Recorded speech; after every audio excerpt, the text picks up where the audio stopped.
কয়লাও গরম লাগে। 2 দিন যাবত কারেন্ট নাই, 5টা গ্রামে বিদ্যুৎ নাই, মাত্র একজনের ব্যক্তিগত কারণে। উনি নিষেধ করতেছেন, ওইখানে কানেকশন লাগাইতে নিষেধ করছেন। আমি এখানে আওয়ার পরে পল্লী বিদ্যুতের সাথে আলাপ করছি, এসপি সাহেবের সাথে আলাপ করছি। পল্লী বিদ্যুৎ এবং এসপি সাহেব বলছেন যদি উনি আরেকবার বাধা দেয় তাহলে মামলা হবে, উনারে দৌড়ে নিয়ে যাওয়া হবে। এখন এই মুহূর্তে আমরা এখান রোড সাইডিয়া আমরা গিয়া বিদ্যুতের লাইন উঠাইব করি, আগে রাস্তা ক্লিয়ার হবে। আমি এখানে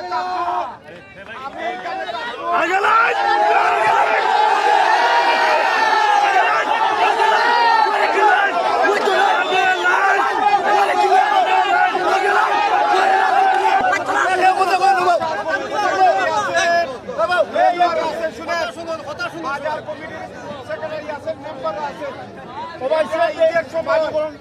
এই রোডটাও জরুরি। আমি নিজের তাকিয়া লাইন কানেকশন দেবো ইনশাল্লাহ।